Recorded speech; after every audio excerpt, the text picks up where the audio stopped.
Atención, las opiniones en este podcast son de exclusiva responsabilidad de quienes las emiten. Por lo tanto, no representan necesariamente la posición de Habitando Ando.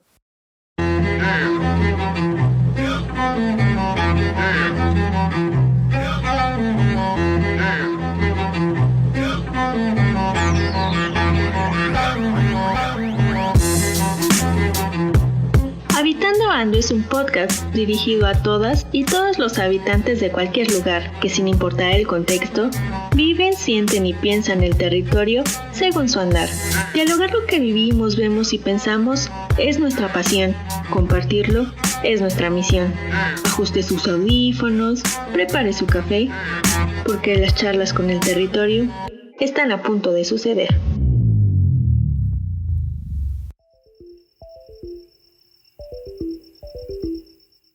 Sparky, vámonos al parque. ¿Listo, amor? Sí, vámonos. ¿Llevas las llaves tú? No, creo que las llevas tú. Ah, sí, cierto.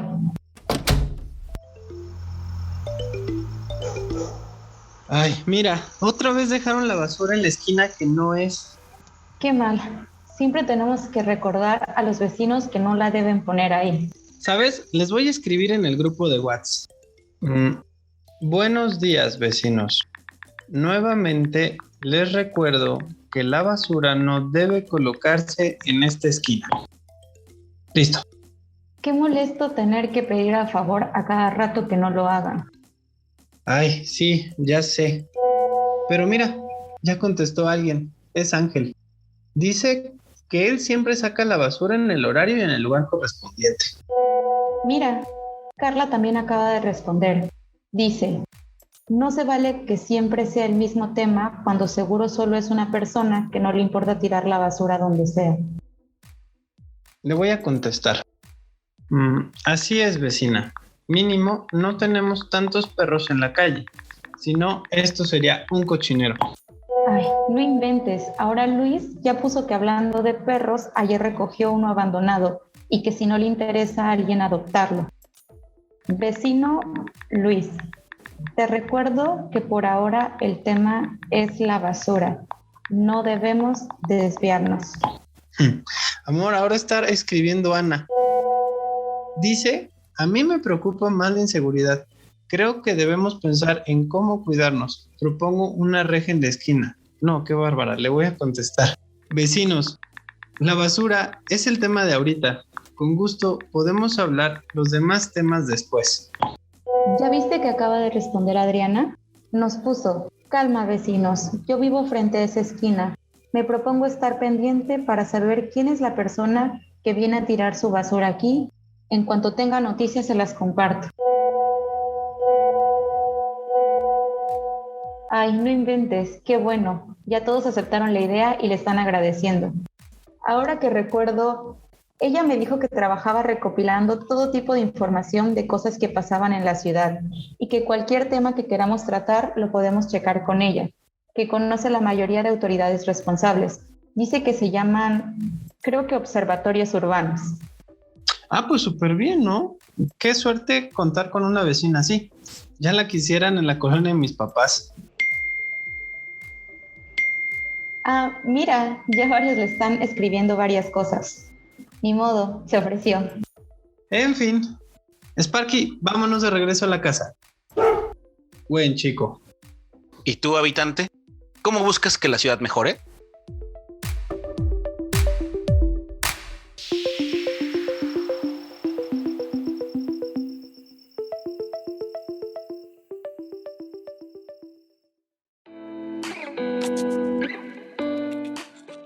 Bienvenidos de nuevo a Habitando Ando, el podcast para todos los que viven, sienten y piensan el territorio según su andar.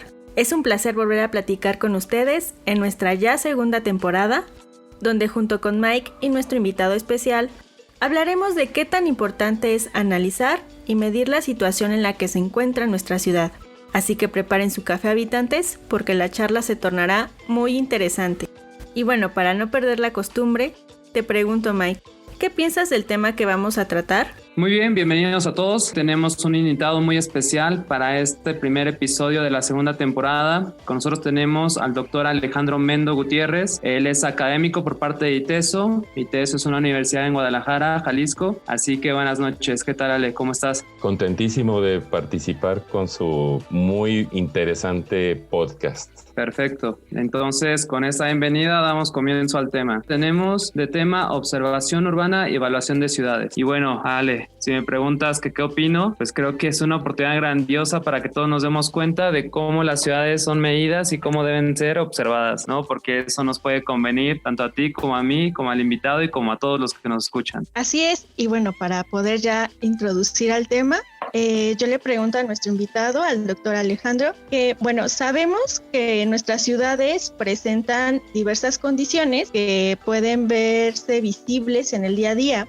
pero ¿por qué es importante saber medir este tipo de situaciones o lo que comúnmente le llaman el desarrollo en una ciudad? Bueno, es que para conocer el estado de una situación dada hay que evaluar, y la observación urbana precisamente es la acción de evaluar situaciones referidas a la ciudad. No podemos intervenir en una situación que no conocemos, que desconocemos, y esa es la premisa fundamental de la observación urbana: conocer el estado de una situación urbana para poder actuar en consecuencia. Y por ejemplo, para tener un mayor conocimiento de esto, ¿qué elementos o variables se toman en cuenta para poder realmente medirlo? Las ciudades son sistemas complejos, son sistemas tecnosociales complejos, insertos en un contexto ecológico. Y como toda urbe, tiene diferentes aspectos o matices que pueden ser susceptibles de medición para su evaluación. Entonces, para decirlo muy rápido, hay cuestiones medioambientales que afectan la calidad de vida de los habitantes. Por ejemplo, la calidad del aire, la disponibilidad de agua o la calidad misma del agua que se dispone, por decirlo fácil, zonas inundables, etc. También el desarrollo social, el llamado desarrollo social, cuál es el nivel de ingreso de las personas, cuál es el nivel de escolaridad que tienen, a qué se dedican, en dónde viven. También se mide todo lo que tiene que ver con el hábitat artificial, con la construcción en general. Por ejemplo, cuántas escuelas hay, cuántas camas de hospital hay disponibles, cómo son las viviendas donde vivimos, qué espacios públicos y qué calidad tienen, cuál es el arbolado o la masa verde que tiene una ciudad. También se miden las dinámicas funcionales de la ciudad. Por ejemplo, los traslados de bienes y personas, cuántas cargas, cuánto volumen de carga se distribuye todos los días, cuántos viajes se hace una persona para ir de su hogar a su trabajo, a la escuela o alguna otra actividad, etcétera. Y también se mide el desempeño de los gobiernos para poder hacer que funcione todo este sistema complejo. Es decir, cuántas licencias de construcción o de urbanización se aprueban, en dónde, cuánto costaron, qué seguimiento se les da. Toda la mecánica gubernamental también se evalúa cuando se hace observación urbana. Todo lo que nos cuentas, Ale, son muchísimas cosas que hay que contar. ¿Esto quién lo hace? ¿Son organismos, son instituciones, es un club de Toby?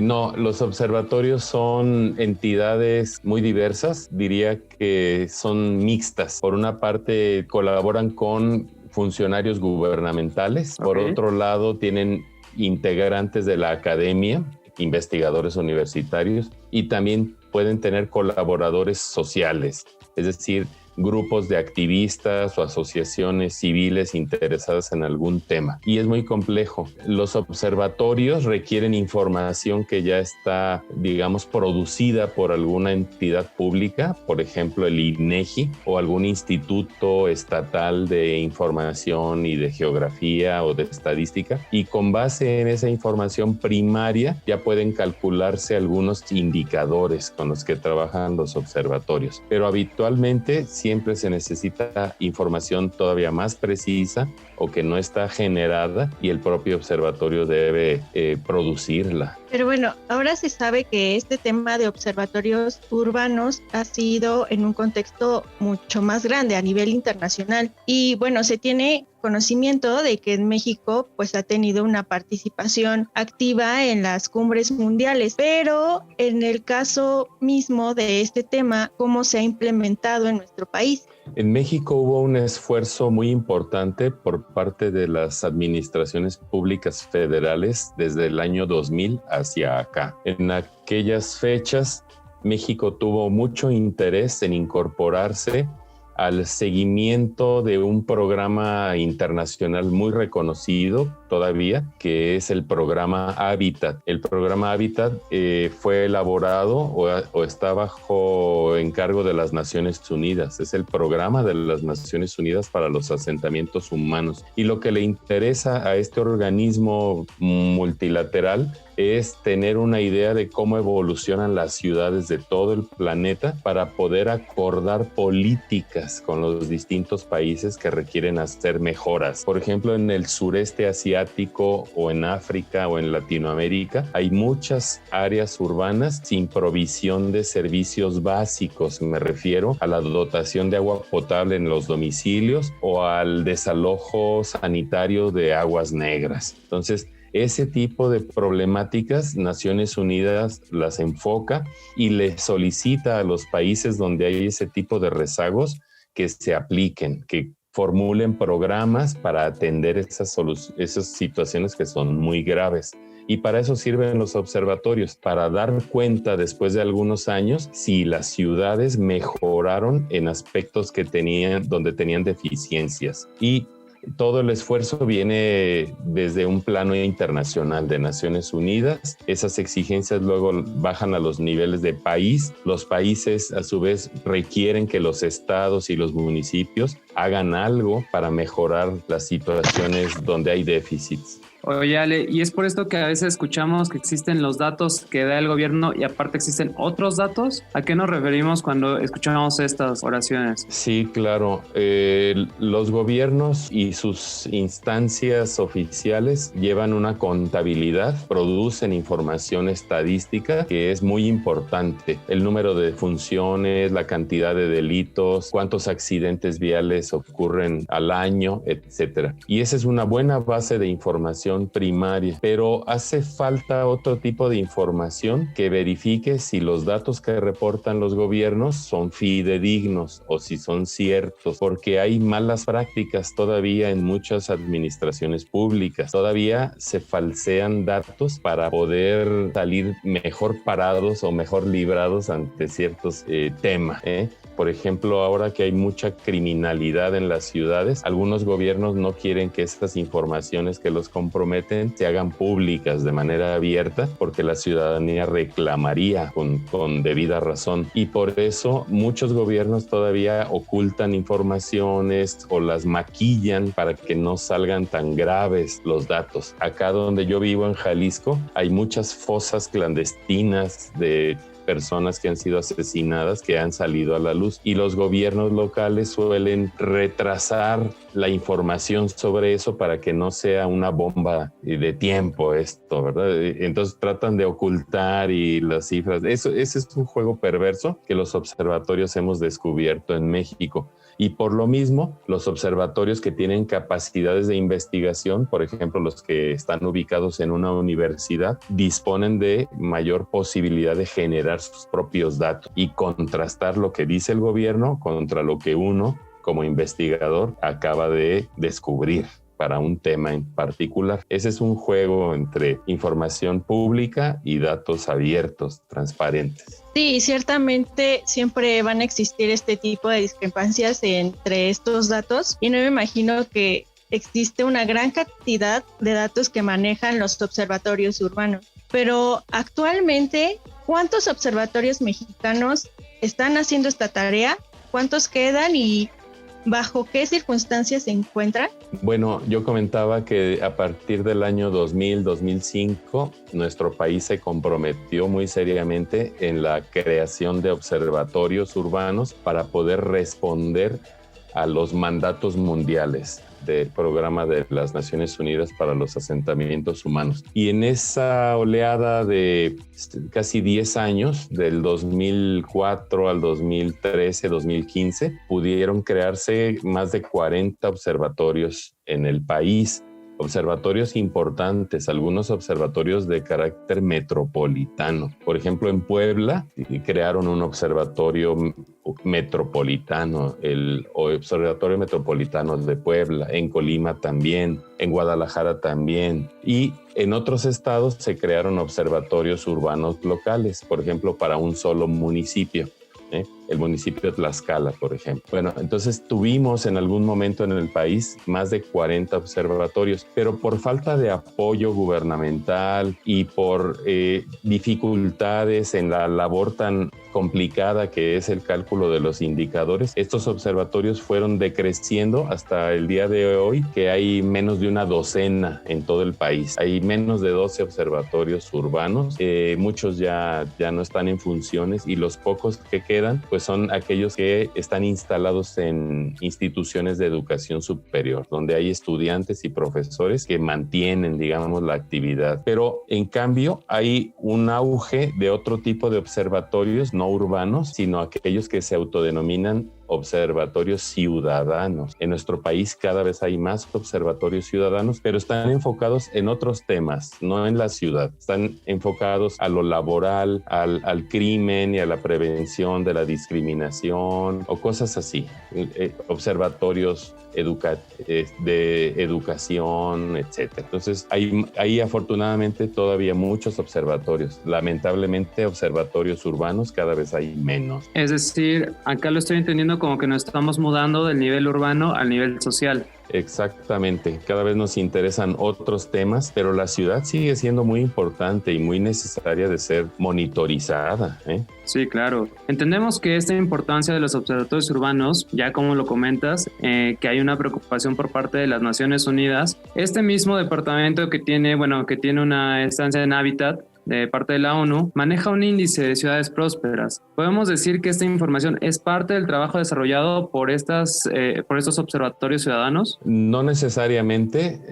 El cálculo del índice de las ciudades prósperas lo realiza un municipio que tiene interés en ser, evaluado, y no necesariamente recurre a un observatorio. Pueden contratarse a un consultor o a una firma de investigación y les hace el reporte. Pero hay países en donde el índice de desarrollo, el índice de prosperidad urbana sí es calculado por algún observatorio y le da más credibilidad o tiene buena reputación. Entonces, de cualquier manera, son referentes internacionales, no importa quién los calcule, si un observatorio o un consultor privado o los mismos municipios, no importa, porque la metodología es idéntica. Lo que importa es que una ciudad sea evaluada, es decir, que una ciudad registre y documente sus principales estadísticas e informaciones vitales para que la ciudadanía, para que los habitantes que andan ahí sepan qué calidad de vida les da esa ciudad.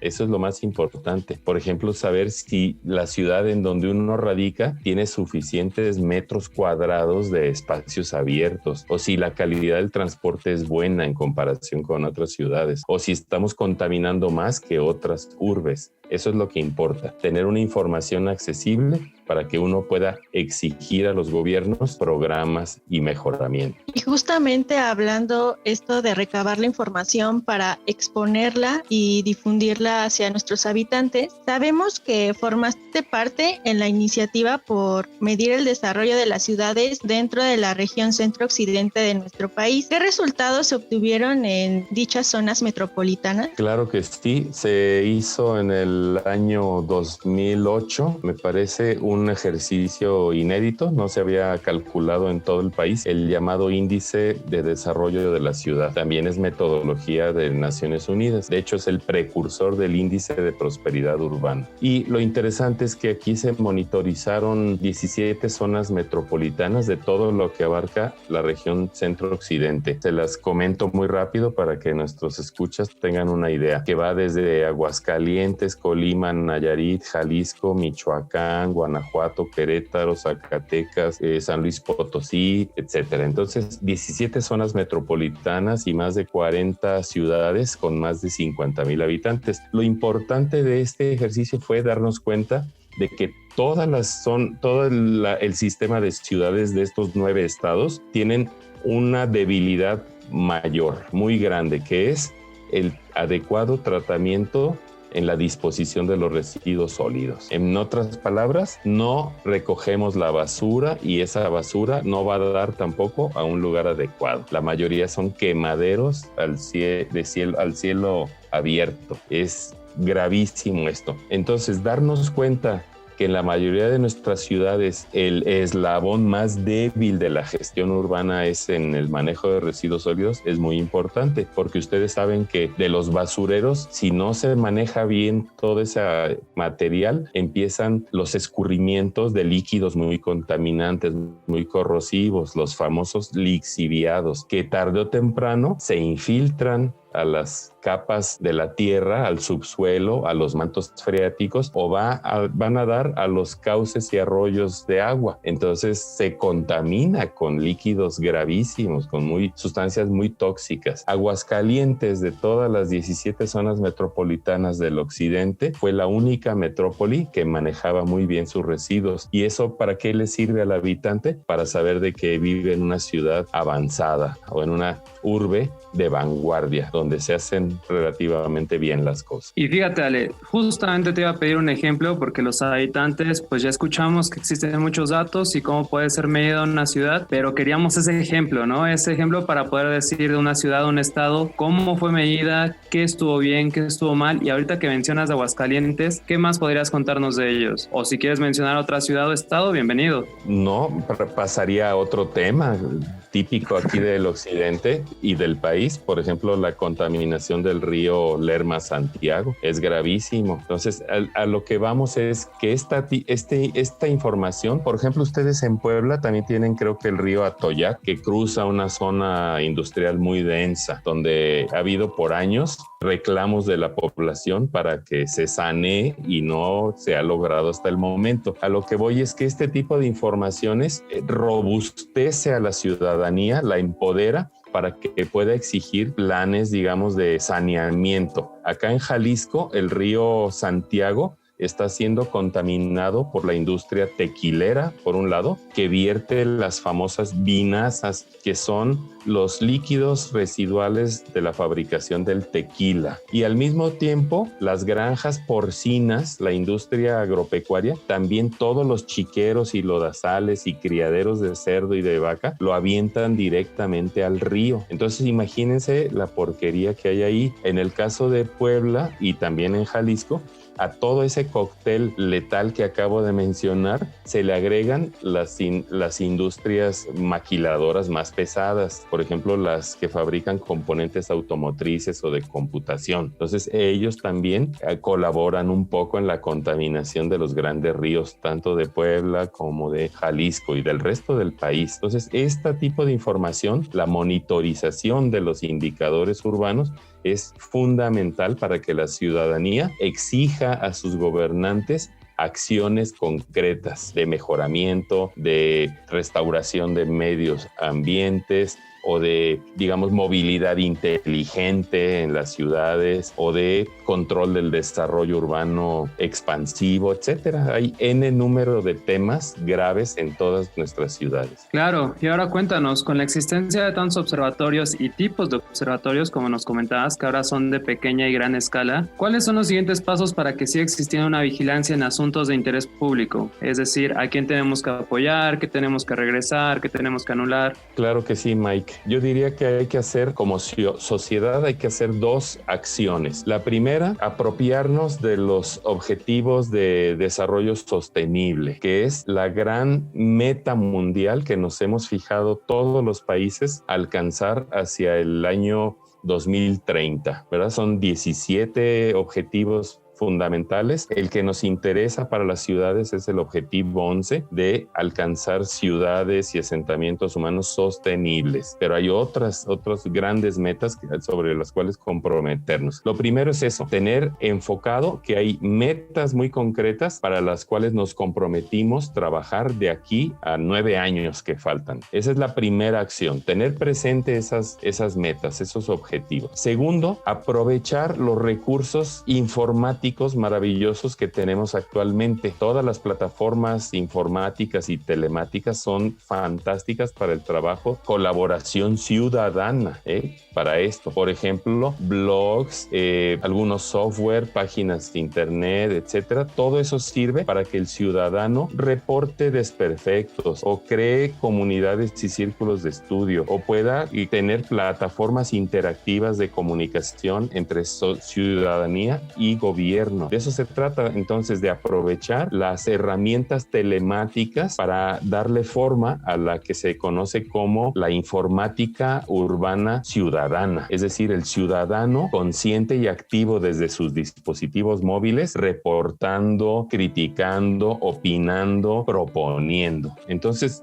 en resumen, hay 2 acciones. Tener metas, una brújula hacia dónde nos dirigimos, que yo digo deben ser los objetivos de desarrollo sostenible, ya muy conocidos. Y segundo, la herramienta. ¿De qué dispongo? De la informática. Entonces la pongo a trabajar al servicio de la ciudadanía. Bueno, para todos los habitantes que nos escuchan, ya tienen una nueva primera tarea con la segunda temporada, en colaboración con Alejandro Mendo. Estoy para ayudarles en este descomunal desafío. Perfecto. Así es. Entonces, con eso del uso y las aplicaciones móviles, ¿consideras que esto puede contribuir a revalorar la función de los observatorios urbanos? Sí, desde luego, Alejandra, porque ahora los observatorios ya no van a estar directamente en manos, digamos, de académicos o de investigadores encerrados en su torre de marfil, sino es el habitante que anda recorriendo las calles quien puede desenfundar su teléfono, tomar la fotografía del árbol que está por caerse o del poste que tiraron o de la casa que está en riesgo o lo que sea, y reportarla no solo ya a las autoridades, sino a su propia comunidad. Entonces imagínense un chat, un blog de los vecinos en donde están diciendo, de hecho ya se hace, ¿verdad? Muchas calles, muchas colonias, muchos cotos de nuestras ciudades tienen su propio chat de vecinos comunicando cosas. Ahora lo que importa es no solamente decir, anda una persona sospechosa queriendo subirse a la casa del vecino, no. Ahora es la calle fulana, está en operación, está en reparación, tiene un bache mortal que poncha todas las llantas aquí, como lo que hace Waze y algunas otras plataformas. Pero hay que irnos apoderando de estas herramientas para poder gestionar nosotros en algún momento la ciudad. Hacia allá vamos, la autogestión urbana. Ante esto que nos mencionas, ya en forma de concluir este tema, mencionas algunas herramientas, pero creo que también hay una parte desorganizada por parte de la sociedad, como es normal, porque es muy difícil organizar a mucha gente, de este uso. Entonces, ¿qué elementos tú propondrías para esta operación de observatorios urbanos o temáticos? Sí, yo diría hay que aprovechar lo que los gobiernos han invertido en recursos para la información.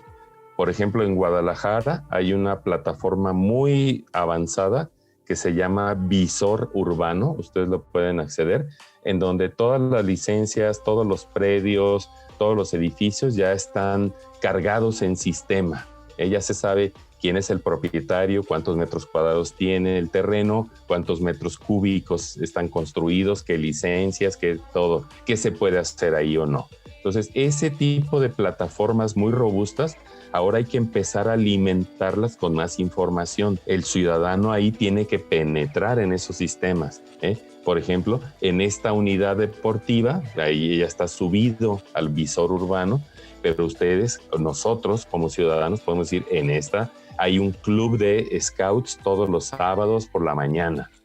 O yo planté estos 3 arbolitos que están aquí en esta esquina, etcétera. Entonces, empezar a alimentar las plataformas ya existentes, pero con la información cercana del ciudadano. Esa es la revolución .20 que viene en lo urbano. Una apropiación del ciudadano con las herramientas digitales para poder alimentar una base de datos compleja. Empezamos diciendo que la ciudad es un sistema tecnosocial complejo, pues vamos hacia mayor complejidad cada vez, pero no la vamos a dejar que las máquinas y los funcionarios lo decidan todo, sino nosotros, los habitantes, vamos a meter nuestras manos en esto. Perfecto, pues qué buen tema tuvimos con el doctor Alejandro Mendo. Muchas gracias por participar con nosotros. Y bueno, Alejandra, pues creo que ya nos llevamos un poco de regaño, pero creo que todavía falta un último paso, ¿no? Una pequeña conclusión que nos quieras dar, doctor. Si quieres regañar a alguien, si quieres motivar a los escuchantes. Quiero invitarles a nuestros escuchas a que se apoderen de la ciudad, a que habiten con toda su energía, con todos sus sentimientos las ciudades para darles forma. Las ciudades son un crisol de prosperidad, de bienestar, pero al mismo tiempo son un infierno de deshumanización. Entonces, necesitamos compromiso de cada uno de nosotros para hacer de esto un mejor sitio. Me pueden contactar en mi correo electrónico institucional, que es mendo@iteso.mx. También tengo un Twitter que es MendoAleg, bueno, ya saben, @MendoAleg. No soy muy usuario de Twitter, pero ahí estoy. Y me gustaría más bien que consultaran las páginas web de las maestrías de sustentabilidad del ITESO. Entonces, el consabido https posgrados.iteso.mx, y ahí van a encontrar maestrías en sustentabilidad, y ahí estamos a la orden. Perfecto, doctor. Muchas gracias. Así que habitantes, si tienen interés por el tema, ya saben a dónde recurrir. Hay material de sobra, así que nos podemos compartir mucho. Pues muchísimas gracias. Y bueno, habitantes, como siempre, no olviden conocer el trabajo de nuestro invitado, realmente atreverse a participar en estas iniciativas para que en realidad se haga un cambio, y también seguirnos en nuestras redes sociales, en Instagram como @habitando.ando y en Facebook como habitandoando. Disfruten y vivan su territorio. Nos vemos. Habitando Ando es un podcast creado por académicos, alumnos y egresados de la maestría en Hábitat y Equidad Socioterritorial de la Ibero Puebla. Síguenos en Instagram como @habitando.ando y en Facebook como habitandoando.